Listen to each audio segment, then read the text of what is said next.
and get ready to dive into the heart of local sports action. Broadcasting live from the heartland of Missouri, welcome to the SEMO Scramble on SEMO ESPN. It's now time to catch up on the latest local highlights, in-depth analysis, and interviews from the Boot Heel and beyond. Here's your host, Rusty Hendricks.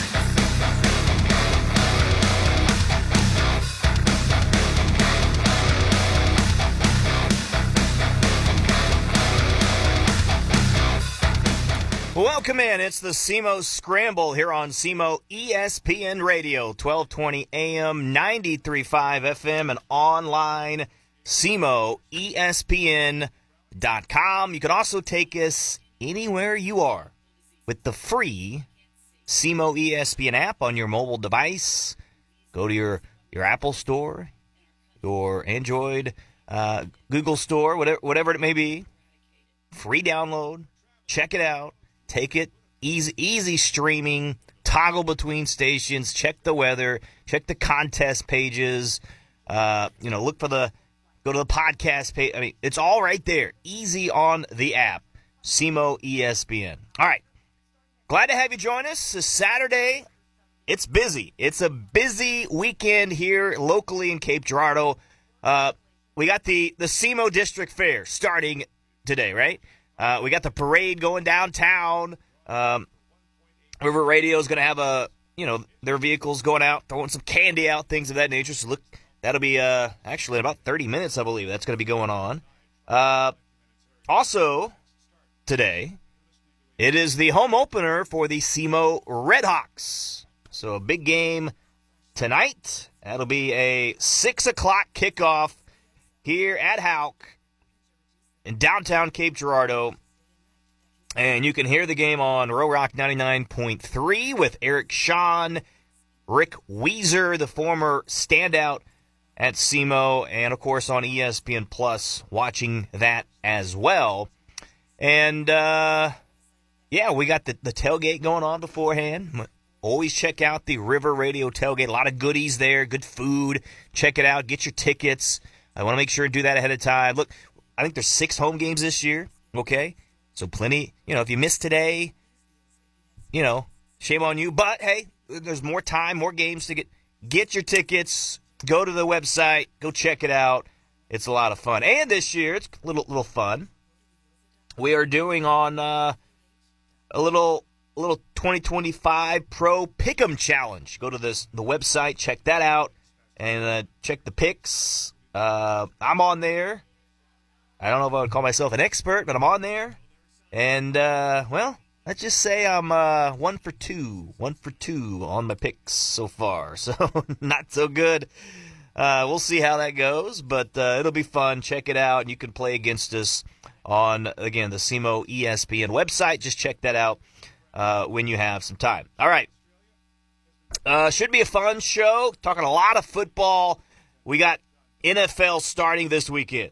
All right, college football, a big matchup today as well. Mizzou, Kansas, we'll talk a little bit about that. We told you about SEMO. Also, we're going to talk a little bit, just a slight bit about baseball. It is Hall of Fame weekend for the St. Louis Cardinals. Edgar Renteria, Walt Jocketty, and Al Raboski being honored into the Cardinals Hall of Fame. How about Edgar Renteria? I loved him growing up, watching him play. How about that 2014? He was an anchor on that team. In 2004, okay, in the prime of his career, Edgar Renteria, about a 287 with a 327 on base, 728 OPS, 10 homers, 72 RBI. Not his best year, but it was solid. Really, his best year was probably right before that. Okay? 2003, into the MVP conversation. 2003, 330 average for Renteria, 394 on base, had a 130 OPS plus, 13 homers at 100 RBI. That is a year. Edgar Renteria as a shortstop. He spent 6 years with St. Louis, ended his career with about 2,300 hits. I mean, the Hall of Very Good, right? I mean, probably not a Hall of Famer, but boy, he was a really, really good player. And so, again, that's this weekend. And as far as the St. Louis Cardinals team last night, well, didn't necessarily go all that well as the Cardinals dropped to the Giants. They have a series this weekend to the San Francisco Giants. By the way, it'll be Justin Verlander on the bump today. 6:15 start today. Verlander and Palante. That'll be fun. I'll get into some of their starters information in just a moment. McGreevy got the loss. He's actually been their best starting pitcher over the past month. But an 8-2 final, San Francisco gets the win over the Cardinals. McGreevy did not pitch well. 4 innings, 6 runs, 1 walk, 3 Ks. First game of a 4-game suspension for Wilson Contreras, by the way. So Contreras is missing. Jimmy Crooks with another hit. He was 1 for 4. Jordan Walker, though, 0 for 4. You know, one thing I wanted to touch on just real quick. You know, a lot of big stories about Jordan Walker. He's not playing well. What do you do? Do you get rid of him?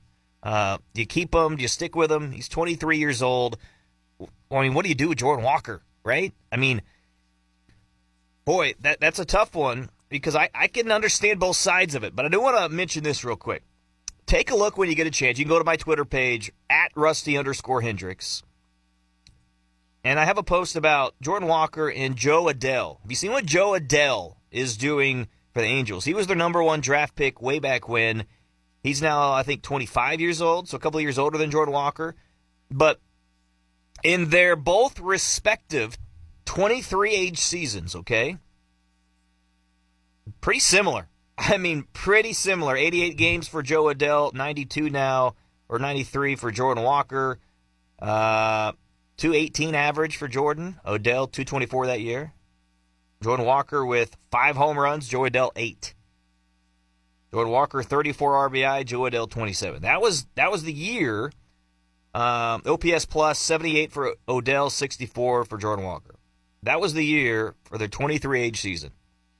But Joe Adell this year, 2 years from that, he has 30 home runs and 90 RBI for the Los Angeles Angels.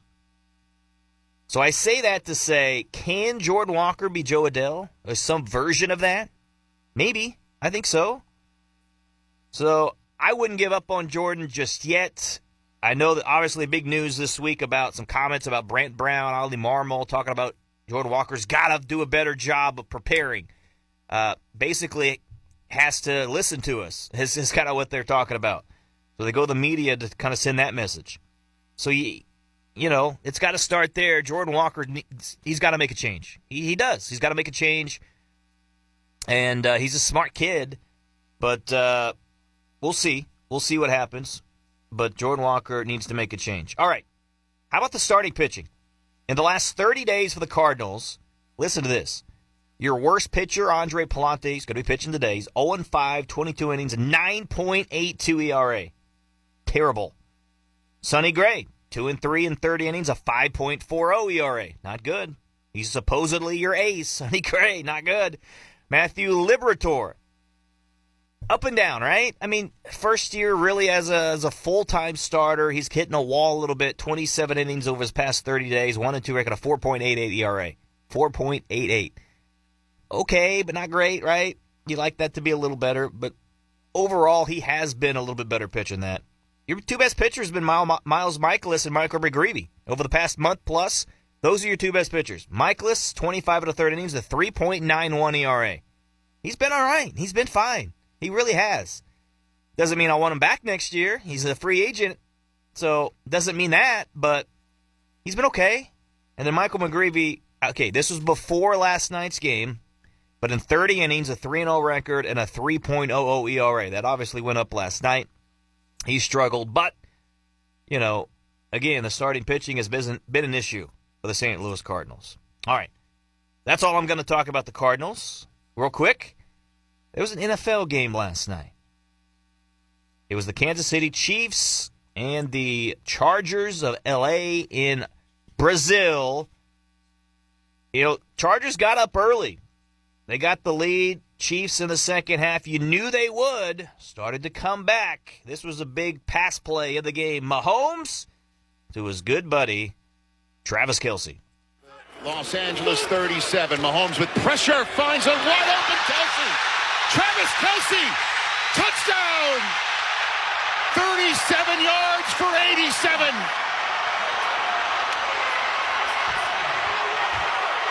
And Mahomes to Kelce strikes again against the Chargers. So that cut it to within 2 points. They go for the 2-point conversion. They do not get it. But that was a big touchdown because now Mahomes, the most touchdowns in NFL history before the age of 30. So Mahomes, impressive, and he goes to his big guy in Travis Kelce again. Travis Kelce was wide open on that play. But it was 27-21, late in the game, 2 minutes left. 3rd and 14, trying to get the ball back, were the Chiefs. This is what secured it for the Chargers. And they are going to throw it. And it's Herbert to his right with a wide open lane, and he picks it up and slides down in bounds. What a night for Justin Herbert. Justin Herbert played the game of his life last night. He was fantastic. Herbert and the Chargers get the victory over the Chiefs. Final score 27-21. Mahomes, he played really well. I mean, 258 yards, a touchdown. He had a rushing touchdown. He actually was the leading rusher amongst all players. Amarion Hampton for the Chargers, Pacheco for the Chiefs, leading rusher. But Herbert, 25 of 34, 318 yards, 3 touchdowns. 2 of them to Quentin Johnson, 1 to Keenan Allen. Ladd McClonkey with 6 catches for 74 yards as well. So he played really well. Herbert, you've been trying to find that for a while now, and the Chargers get it done. So it's not going to get easier for the Chiefs. They got Philadelphia next week. Philadelphia Eagles, as they, in their first game of the NFL season on Thursday night, squeaked past the Cowboys, 24-20. So, again, that's going to be a tough game coming up next week for the Chiefs. We'll see. But as far as the Eagles and the Cowboys, I actually, in that game, the Eagles I thought were fine. Just Jalen Hurts, 2 touchdowns in that game, carries. But the Cowboys, actually, they impressed me because I wasn't expecting much out of the Cowboys, to be honest. They lose Micah Parsons. I thought their dappers were going to be down a little bit. They had a tough year last year. Not much has changed on the roster this year, but to their credit, they gave the Eagles a scare, and they made it tough. But a big field goal in that third quarter helped them, and obviously lightning delay and all that, but the Eagles got the win. But the Cowboys, maybe they'll be in at least the mix for a playoff hunt. We'll see on that. But again, Eagles with a victory. Some other big games going on this weekend. You got Bucks and Falcons, Bengals and Browns, Dolphins, Colts, Raiders, Patriots, Cardinals, Saints, Steelers, Jets, Giants, Commanders, Panthers, Jags, Titans, Broncos, 49ers, Seahawks, Lions, Packers, Texans, Rams, and the Ravens and the Bills, along with the Vikings and Bears on Monday night. Games I'm most intrigued about, no doubt the Sunday night game, Ravens and Bills. That 3:25 game on CBS, Lions and Packers. I'm interested with that one. Those are the main games I'm really interested in. I think Bucks and Falcons could be interesting potentially. 49ers, Seahawks, and Vikings and Bears on Monday night. I am curious to see how the Vikings play and how their quarterback does, and Justin McCarthy. We'll see how he can be. Again, Caleb Williams in his second year. So, again, football is back. Happy about that. And, again, some fun games coming up this week. And we'll talk a little bit more about that with Bob Stelton. He's going to join me at around another 15, 20 minutes from now. We'll talk to him about a number of things, including Major League Baseball. And we'll preview the next series for the St. Louis Cardinals as well. He's a guy out of Seattle. We'll talk about some Seattle sports with him. And Bob Stelton coming up here in a little bit. But next, we're going to talk some high school football. High school football, week 2 of the high school football season last night. And Caden Carper of the Southeast Missourian going to join us. Big game coming up as well. Mizzou, Kansas, we'll talk to him about that. And SEMO, we'll preview that. A lot coming up. Stay with us. SEMO Scramble on SEMO ESPN.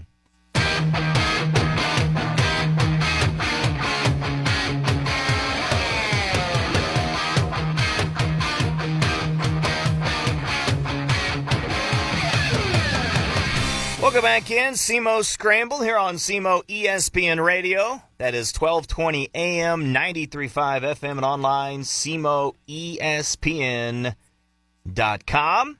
And on the phone line now is Caden Carper of the Southeast Missourian. Caden, how are we doing? Doing very, very well today, Rusty. Jam-packed night of Friday Night Football action yesterday, and just kind of catch my breath here before I head into SEMO tonight at 6 o'clock for the home opener. Yeah, you got some options this afternoon, Caden. You can check out the River Radio tailgate going on before the game, all right? Get a little action there. Or you can even go to the SEMO District Fair. That starts this weekend. Get you a little fair food before the game, huh? See, I'm so out of touch with these community events. I'm glad you told me that. So yeah, I might just do that, Rusty. There we go. Week 2 of the high school football season. Last night, I just talked about NFL starting, the Chiefs-Chargers last night. That was fun. Football's here, man.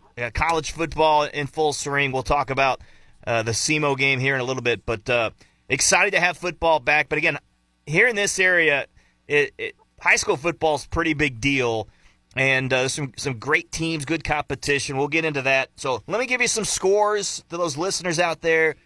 So to what happened last night, and we'll get into some of the individual games. Again, talking things over with Caden Carper of the Southeast Missourian.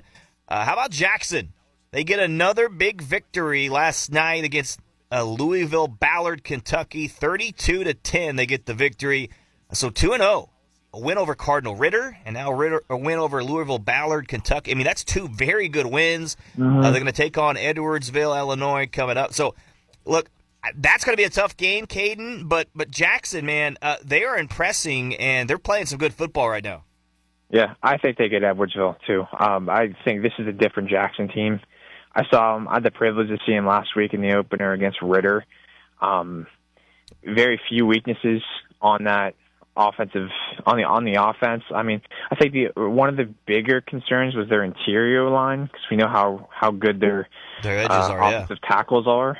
But the interior line, and they're getting better. Jalen Hampton is one of the top skill guys, if not the top skill guy in the area, in my opinion.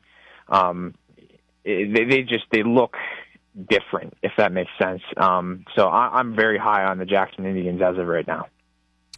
So also Jory Toma, a big wide receiver for them as well, playing well. But yeah, Jackson, big win there. They're 2-0. This was a game I was interested in, last night, because I wanted to know, okay, is Sikeston for real? They take on, a Class 1 Crystal City team, blew them out. They should, right? They're Class 4 school. Mm-hmm. But you face off against Dexter, a team that's given you trouble the last couple of years. They're a good team again this year. I've been high on Dexter. I still am. And Dexter got them last night, 39-24. I've been talking about Devin Turnbow. He had a big kickoff return for a touchdown last night. They didn't complete a single pass. Not a single pass against Sikeston.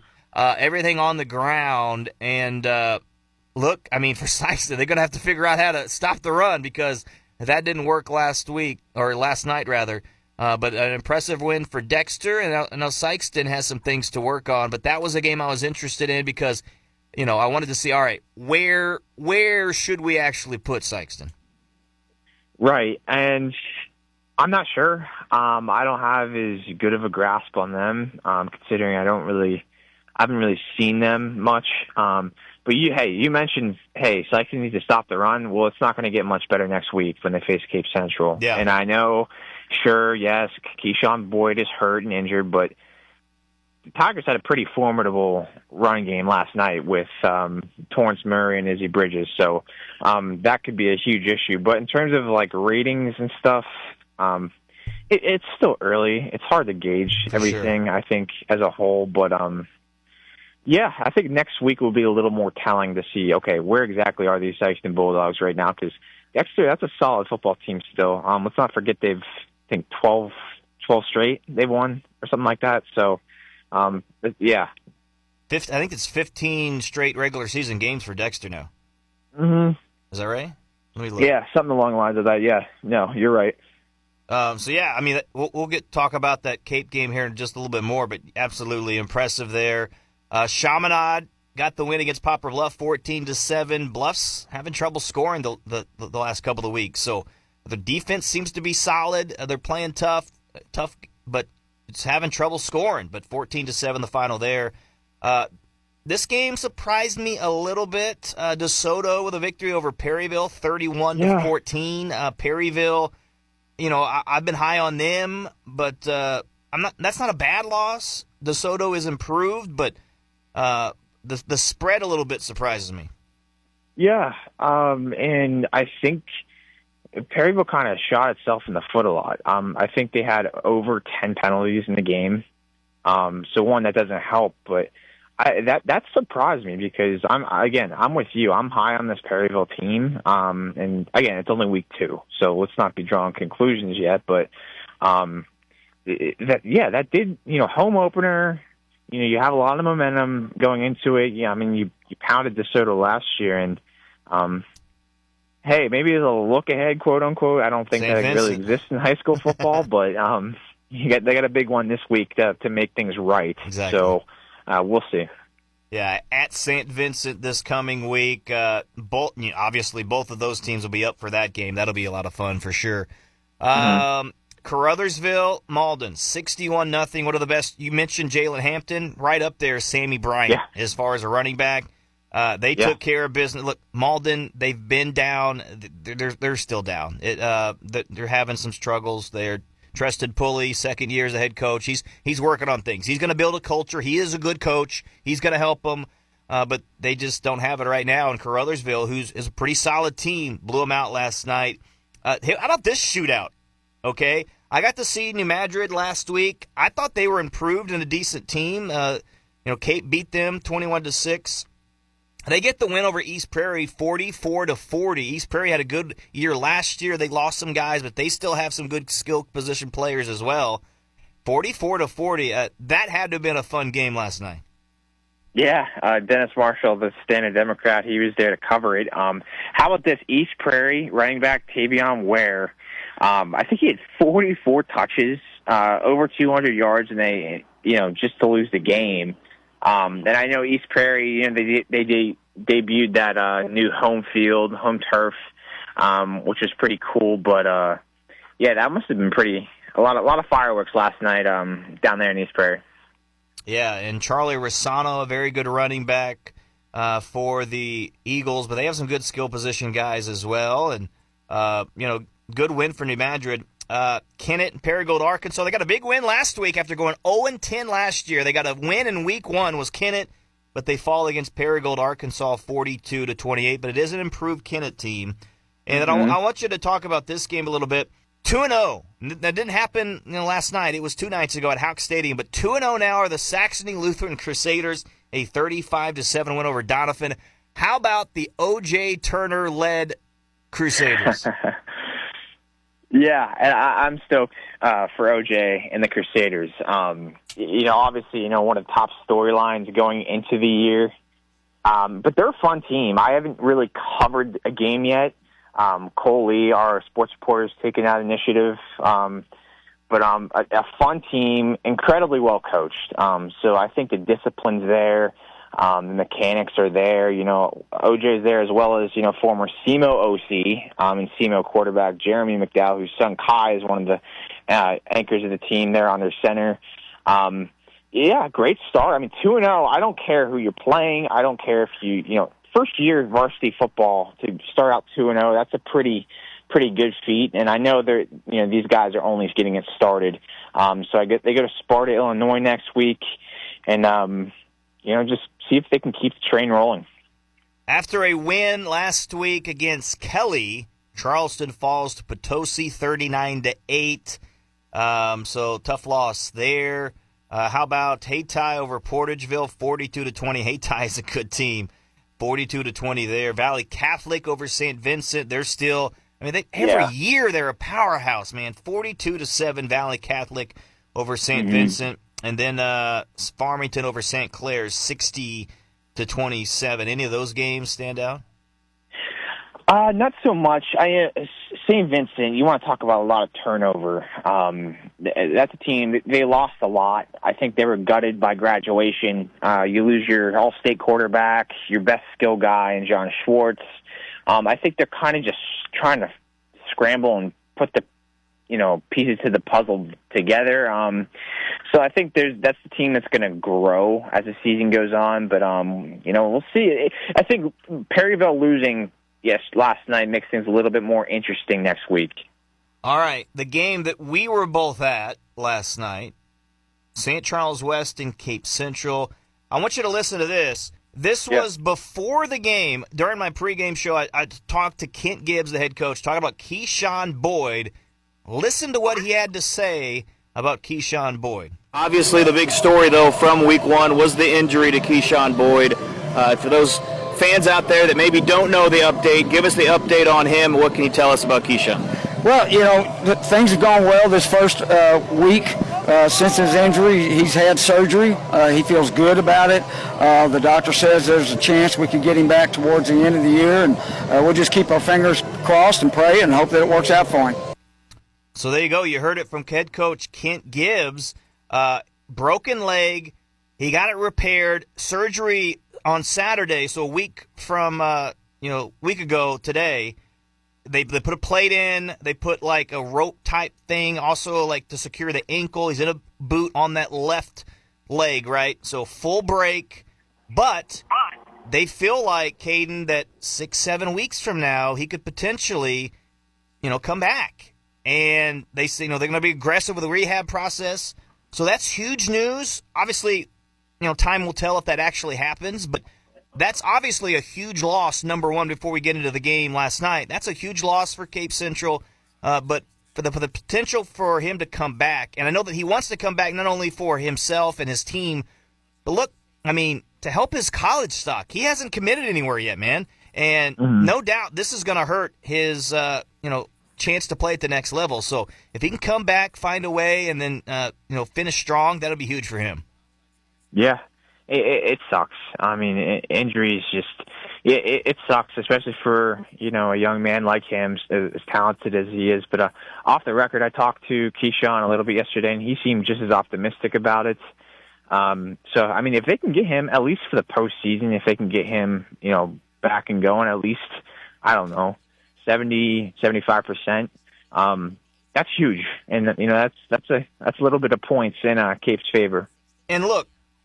The game last night, Cape Central got the victory over St. Charles West, 26-7. But without Keyshawn, that's a big loss. We talked about it. But, hey, they still have a pretty good running back room. How about Izzy Bridges, the sophomore, a career-high 180 yards rushing, a couple of touchdowns last night. And then Torrance Murray, a great change of pace back, 10 rushes for 75 yards. He had a touchdown as well. Those two guys combined with, somewhere around 250 yards total between. That's not too bad, Caden. Yeah, I like him. I think, Bridges is only a sophomore, so he's young. I think this is literally, people forget this is only his second career start, or I guess technically first career start, considering Keyshawn's that's right. began in week one. But, they impressed. Izzy is more like the speed back, and to your point, Murray kind of like a nice change of pace, physical back. He's not afraid to, put a shoulder into you, and they look good. The O-line, I think they made some good blocks yesterday, and it's worth mentioning, Aiden McGuire, quarterback, he threw it a lot more yesterday. I forget 14, 15 pass attempts. Which for Cape Central, that's a good amount, believe it or not. And he was making some solid throws. So I think you're seeing his confidence, raise a little bit as the weeks go on. So I think the offense looks pretty sturdy, and the defense, obviously, holding your second straight opponent to 7 points or less. They're in a good spot right now. Yeah, I agree. Look, I'll be honest. After the first week, I thought, man, I don't know. I don't know about this Cape Central team. But seeing what they did last night, I feel better. I feel better about it, and I still think they can have a pretty good year. Maybe not quite as good as what they could have with Keyshawn back there, but I think they'll be okay. I really do think they'll be okay. They got some tough teams on the schedule, so not saying they can't have a blemish here or there, but I like the way that Cape Central's been playing, and that'll be another fun game next week. I believe it's the 114th meeting, something like that, between the two teams, Sykeston and Cape. Always fun. That's at Sykeston next week. But the last game I want to talk about, Caden, Scott City at Kelly. Yeah. How about it? Both of us have talked about it. We're both high on Scott City. I'll be honest, I thought this was going to be a blowout in favor of the Rams. It was not. Kelly got the win 16-14 last week. Kind of back and forth there towards the end a little bit. Scott City went up, and then Kelly was able to come back, get the victory late. How about Coach Powers and company getting it done? And that might be one of the best wins in their history. It is. I think it's one of them, at least, to your point. Early game of the year candidate right there. Cole Lee, our reporter, he had the privilege to see it firsthand. I talked to Cole, and he's like, yeah, that's literally one of the best games I've ever seen. So I think you throw in the history, the rivalry aspect, and just the overall environment. In the finish, I mean, Scott City, they score a touchdown late in the game. Rustin Underwood, good running back, he goes in, go-ahead touchdown. Then Kelly kind of has like a 50-yard Hail Mary, scores a touchdown, goes for two, gets it in, and then I believe Scott City kind of, they were driving, and they fumble the football. Kelly wins it, and Kelly displayed great defense, but what a finish, man. I wish I was kind of there secondhand to see it. Yeah, that is crazy. No doubt. I mean, that was one that surprised a lot of people. It surprised me. So Kelly, I don't know, maybe they could crack the top 10 of Coley's list going forward. We'll see, but that is a big-time victory for sure. Hey, just a fun thing I've been doing for myself, really.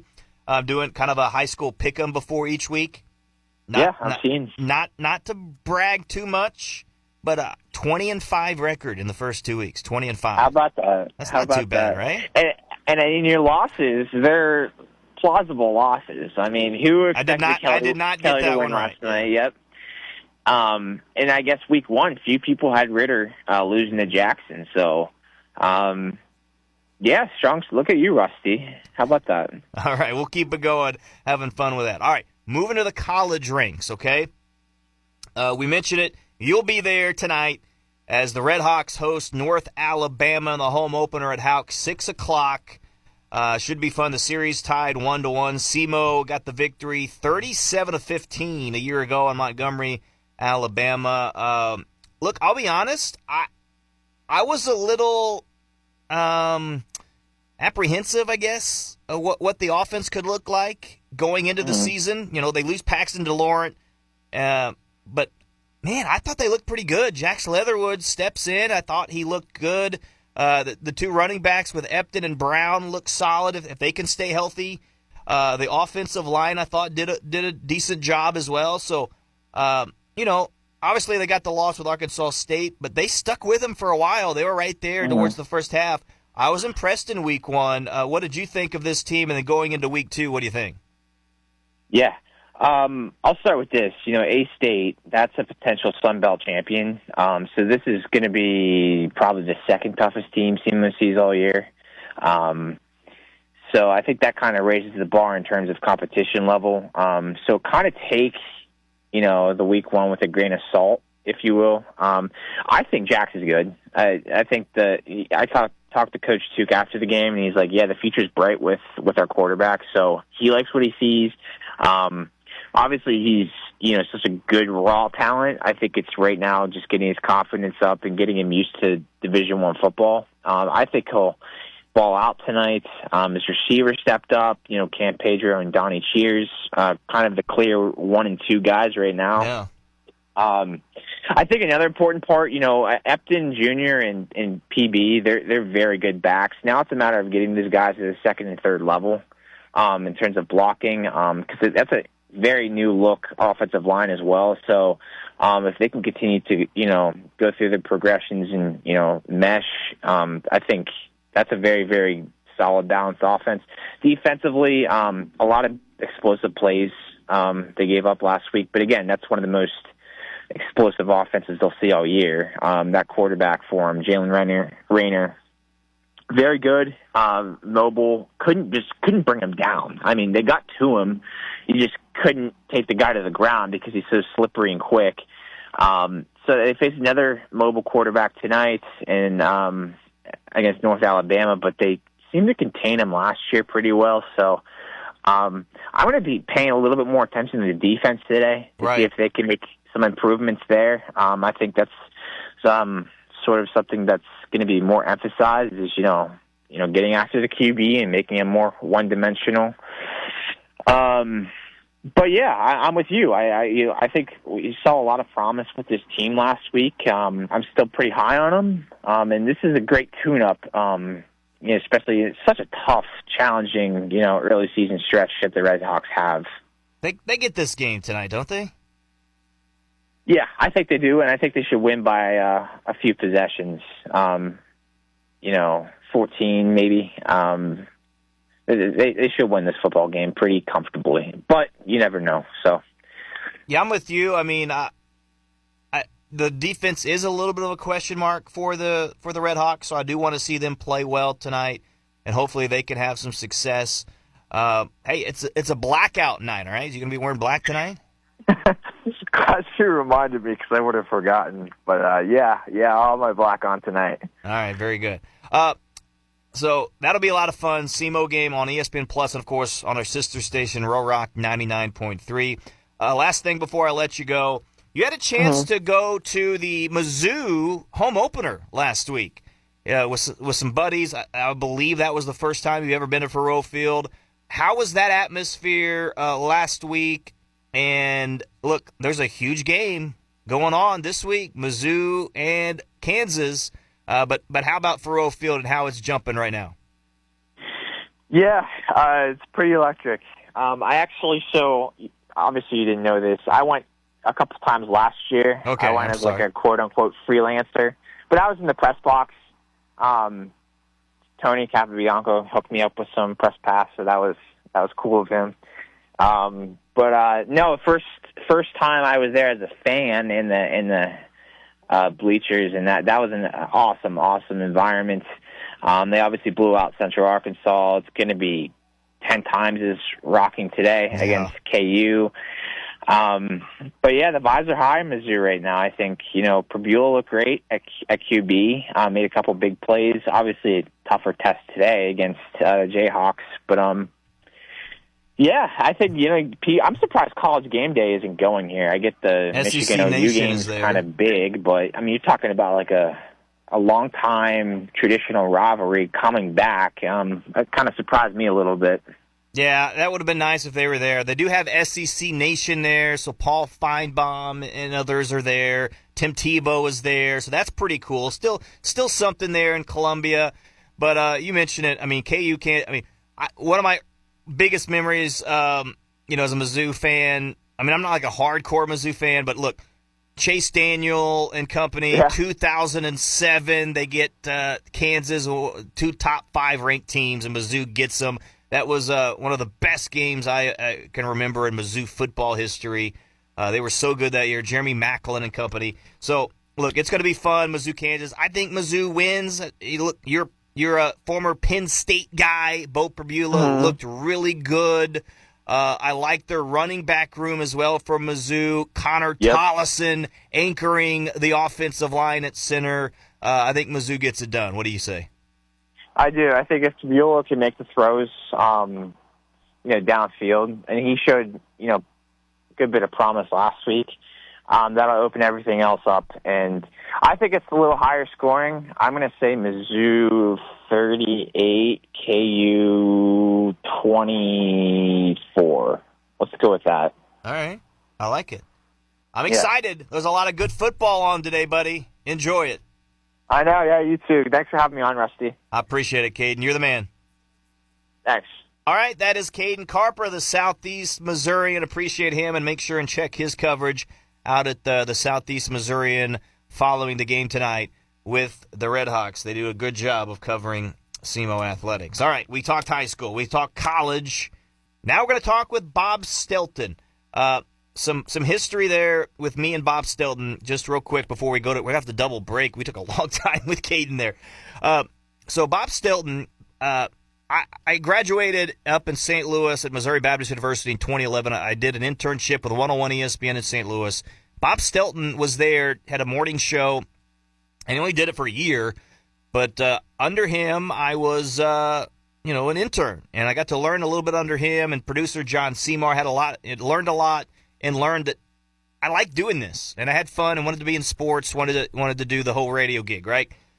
So appreciate Bob. I haven't really touched base with him much since then. It's been over a decade, but it was a chance for me to talk to him as the Cardinals are getting ready to play the Seattle Mariners next week. They'll start them on Monday, Tuesday, Wednesday. They'll play against the Seattle Mariners in Seattle.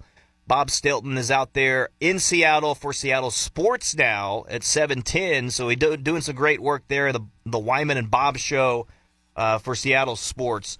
So we'll preview a little bit of the Cardinals and Seattle Mariners. We'll talk a little about the 49ers and Seahawks, and just a little bit about everything here. But so Bob Stelton coming up. Hope you enjoy it as well. So stay with us after this break on SEMO ESPN.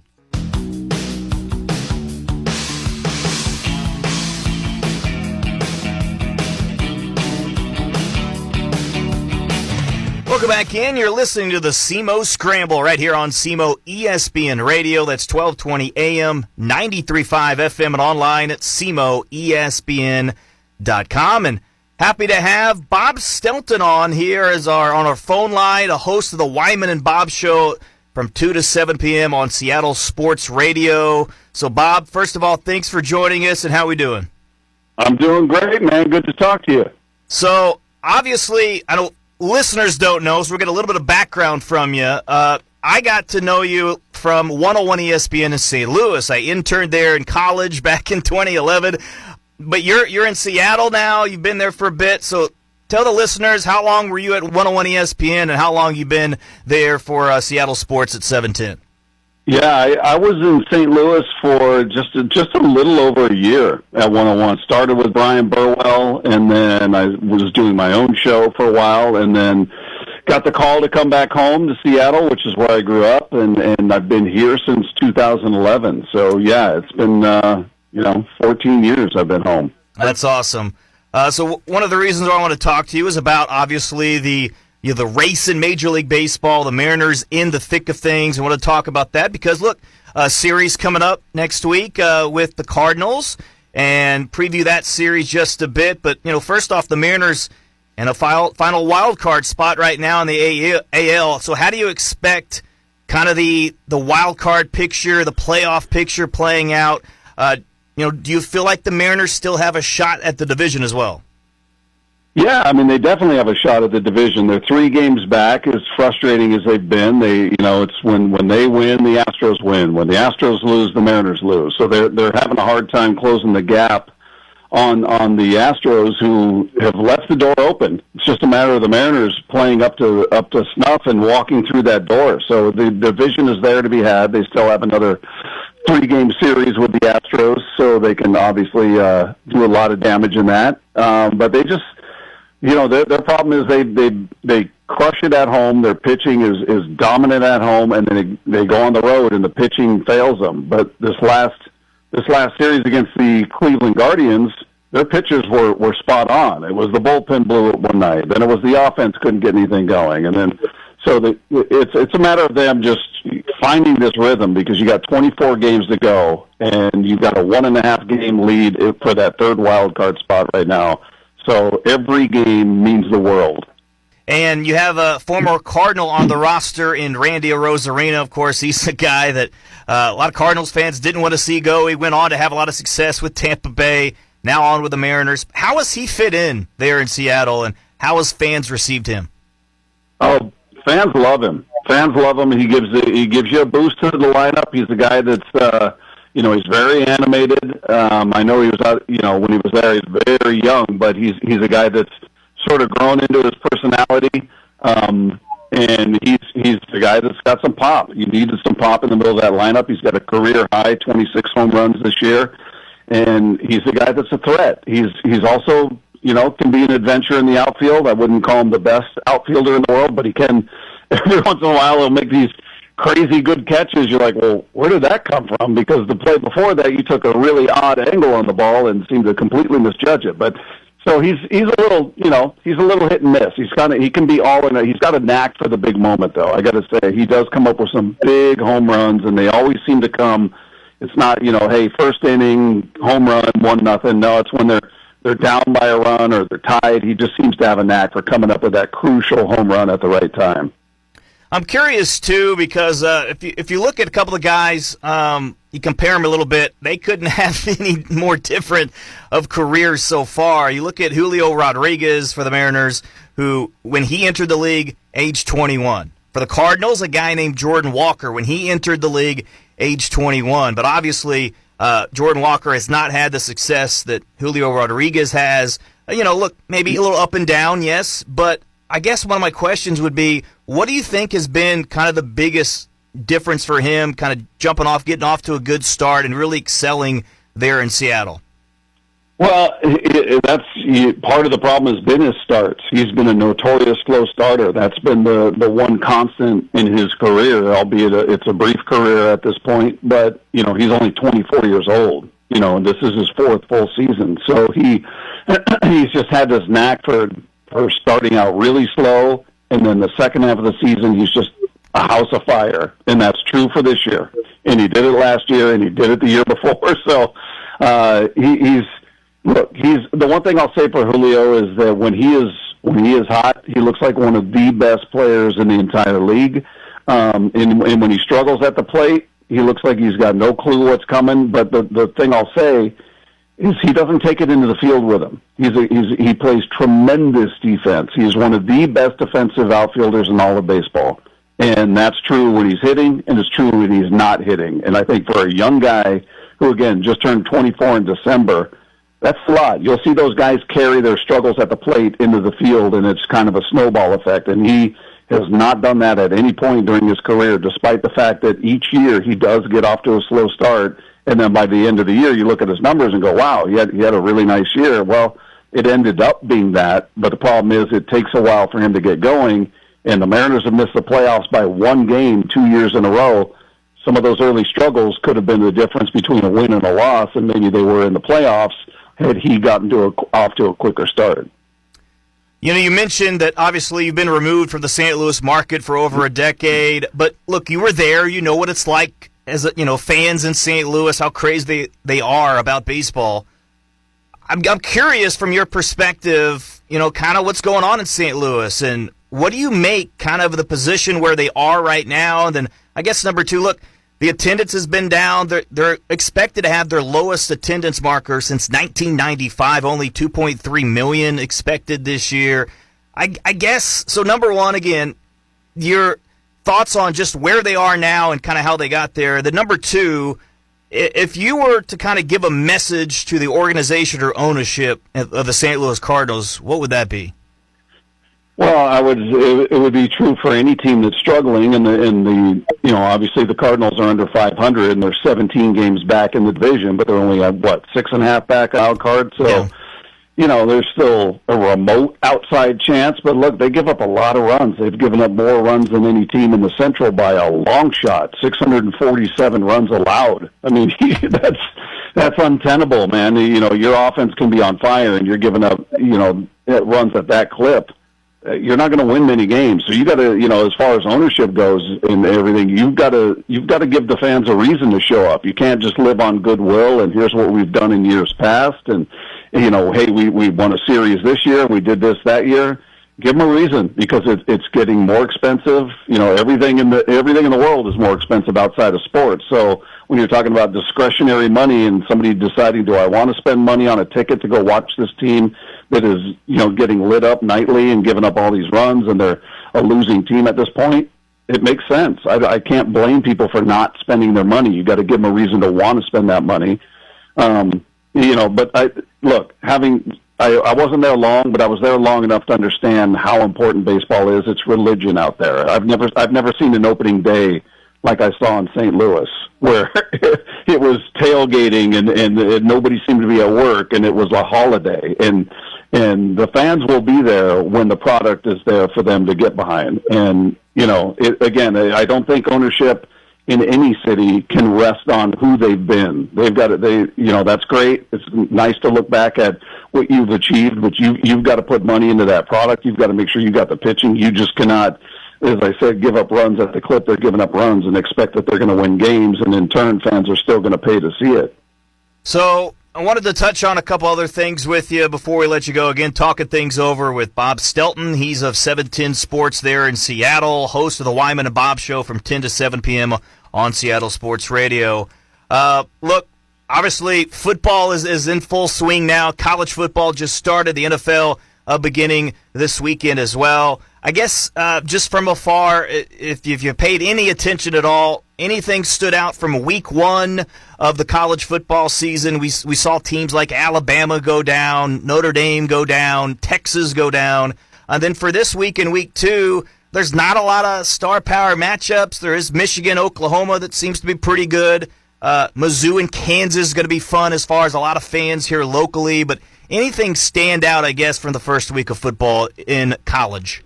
Well, I think the biggest thing was what everybody was talking about, watching Arch Manning and Texas go out there and get taken out by Ohio State. I think that was the premier game of the weekend, and because his last name's Manning, everybody is expecting genius from him right out of the gates.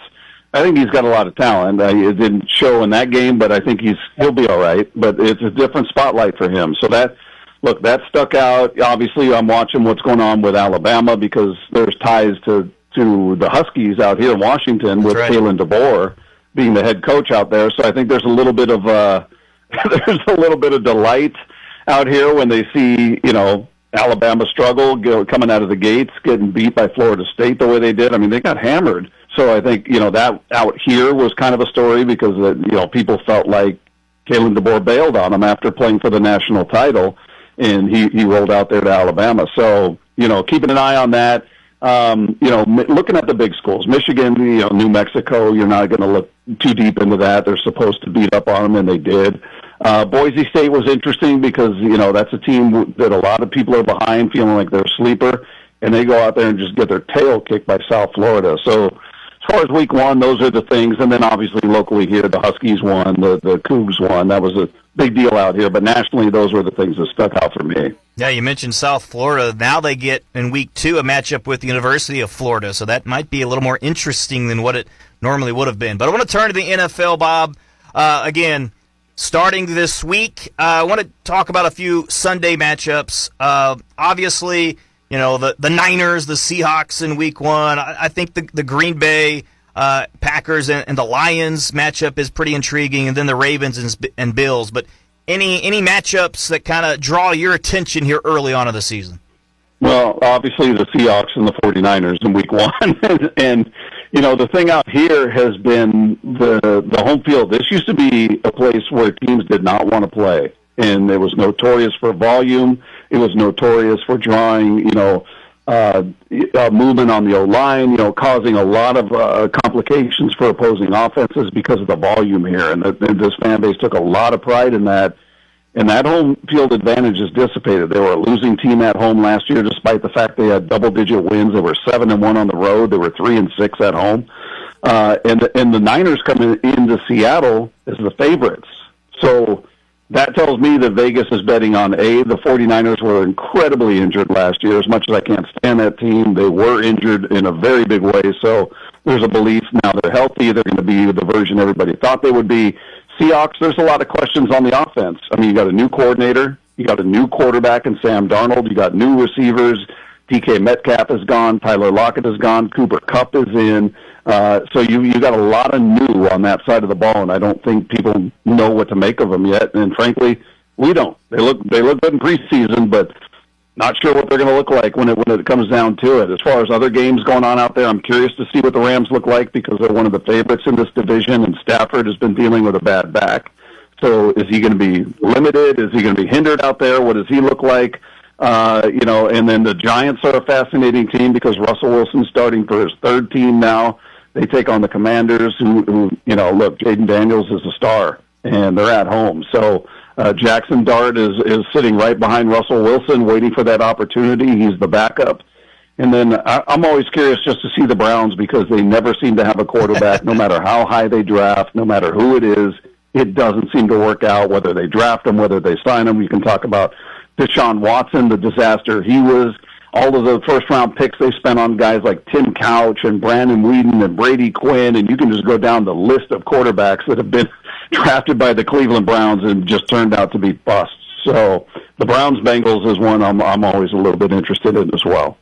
So put you on the spot just a little bit. I want to see if you have maybe one team that you feel like could take the next step and improve in the NFL, maybe turn some heads, and then also one team that could drop and regress this year.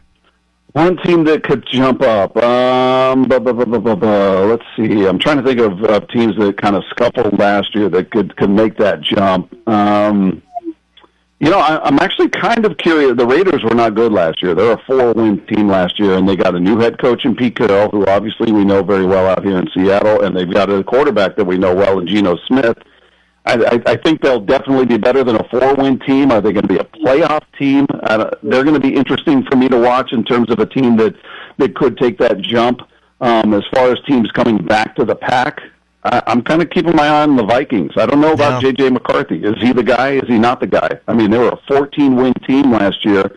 I don't know that they match that. McCarthy, as much as he's not a rookie technically, he is a rookie in terms of time on the field. So I think that could be a team you see that was dominant last year, a playoff team, 14-3, take a step back. And the Raiders, I think, could be a team takes a step forward. I don't know if it's forward enough to make the playoffs, but I think they're going to be decidedly better than they were last year.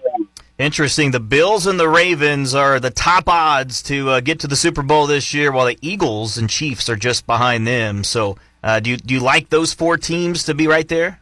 Yeah, I mean, you have to, right? I mean, the Eagles have the pedigree, obviously. We've seen what they did. We've seen what they've done. The Chiefs are always in the mix when they've got Mahomes. Kelsey, I think, is slowing down, but I think he's still a weapon. The Ravens with Lamar Jackson, look, as long as everybody's healthy, and that's the caveat for every team, as long as you're not suffering injuries to key players, most notably your quarterbacks, these teams should be in it. I'm also curious to see what the Bengals do. I think Joe Burrow is a guy that is one of the elite passers in the league, but this is the put up or shut up year. This is a guy that, is considered amongst the elite, and, that's what great, there's good quarterbacks and there's great quarterbacks. And if he's going to be a great quarterback, well, he's got to help carry that team in a way that other quarterbacks don't. That's what Mahomes does, right? That's what we've seen him do year in, year out, where his receivers couldn't hang on to a dang ball, but they were still right there. They were in the thick of everything because of Mahomes, because of certainly not a one-man show, but great quarterbacks bring up the play of the players around them. And I want to see if Joe Burrow is that guy. Awesome stuff. Bob, you're the best. Appreciate you doing it today. Again, Bob Stilton out of Seattle Sports there, 710. Appreciate it, man. Anytime, man. Good to talk to you. Absolutely. Big thanks to Bob Stelton. Brings back a lot of memories for me interning under him and producer John Seymour. But all right, thanks to Bob Stelton. Good stuff there, and again, appreciate that. Boy, we're running a little late today. Sorry, guys, but a lot of fun. Look, again, going back to the college, I know we talked a lot of NFL there. And by the way, again, you can go check out the Pro Pick'em Challenge. Go to SEMOESPN.com. Check that out, the Pro Pick'em Challenge. Play me and others there, SEMOESPN.com. Right now, I am I'm 1-2. 1-2. So here are my picks. Real quick, I'll get you that. I got Tampa Bay over Atlanta, Cincy over Cleveland, Miami over Indianapolis, Jacksonville over Carolina, New England over the Raiders. Even though, high in the Raiders, they were Stilton. I got the Cardinals over the New Orleans Saints, Pittsburgh over the Jets, Washington over the Giants, Denver over Tennessee, San Francisco I have winning over the Seahawks. I think Green Bay might get the win over Detroit. We'll see what Detroit is this year. I got the Rams over the Texans. I got Baltimore on Sunday night winning over Buffalo, and then I got Chicago defeating Minnesota. Those are my picks for week 1. Check that out. Make your picks too, SEMOESPN.com. Again, Mizzou and Kansas. Excited for the game. How about Paul Feinbaum? What does he say? Just wanted to say hello to everybody in Missouri, and we cannot wait to bring our show Friday in SEC Nation there. There was a big debate about going to Kentucky this weekend, Ole Miss at Kentucky, and I heard the conversation at Media Days, and I told our producer, I said, are you people serious? And I told them a story about speaking in Kansas City a couple of years ago to the Tiger Club, and this was before the SEC Network started, and I had to go over to Kansas City, Kansas to do my radio show, and my host would not take me. And then he explained the Kansas-Missouri controversy. And I have been reading up on that. I've read all the books. And that's the reason why we were coming here, because I told these guys that you have no earthly idea how great this rivalry is and how bitter it is. So I can't wait to meet all of you Friday. And you got... All right, that is Paul Feinbaum talking about his show being there. The SEC Nation is there, but again, back in 2007, getting it done, 36-28 off of Chase Daniels, 361 passing yards, 3 touchdowns back in 2007 over Kansas. That's one of my highlights as a fan, but going to be fun. Kansas and Mizzou later. We got SEMO football at 6 p.m. Join us for that. Notre Dame Softball Fest going on for high school sports this weekend. Softball doubleheader for the Notre Dame and others. Again, high school football last night. We got other college games, big games, Michigan, Oklahoma later on tonight, and then a big slate of NFL football this weekend. So a lot of football, a lot of good sports for you. And the U.S. Open. Alcaraz got the win last night. Can he get another championship? So a lot of things going on. I hope you enjoy it. We went a little long, but folks, have a great weekend. Enjoy it. And be safe out there, huh? Enjoy it. Fall is kind of here. It's here, and we're excited. Great weather this weekend as well. Folks, have a great time. Rusty Hendricks saying so long here with the SEMO Scramble. You've been listening to the SEMO Scramble on SEMO ESPN. Tune in every Saturday morning from 9 to 10 for a dash of hometown pride and the latest news, scores, and stories that matter most to local sports enthusiasts from the Boot Heel and beyond. Right here on SEMO ESPN 1220 AM, 93.5 FM, the SEMO ESPN app, and SEMOESPN.com.